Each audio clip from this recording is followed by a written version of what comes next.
Well, my background is actually in international development. So a lot of what I had done in the past was funded mainly through grant capital, and grant capital definitely has an important use within filling social and environmental needs, but it's not enough. And the capital markets are really powerful. It's our financial system, for better or for worse.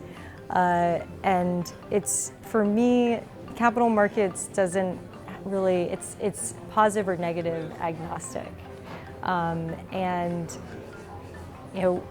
impact investing puts it on the positive side and really harnesses the power of the capital markets to, again, address some of the biggest issues that are facing us today. And so that's what inspired me. It's my international development roots and figuring out new tools that we have within this capitalist paradigm to make the world a more sustainable place. So the GIIN, we're hoping to see more pension funds allocate their investments towards impact. There's a lot of big global challenges out there, which we know is increasingly on their radar, like climate change, growing inequality, and their capital has a lot of potential to help fill those gaps and meet those needs. In the past 12 months, I think, and I would maybe expand that to maybe the past few years, is that we've been seeing increasingly pension funds and other institutional investors come into and be interested in the impact investing space. There's still a bit to go, but they're here at the table, and from what I've heard, this conference has grown in size and had to even change venues because of it.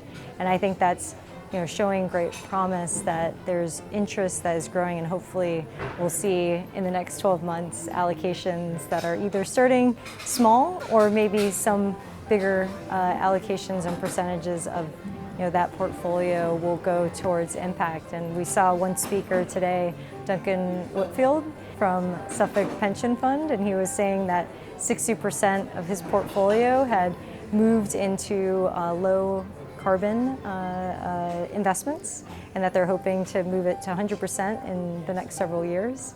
And so hopefully examples like that he can give to his peers, and we can see more of that momentum in the next 12 months.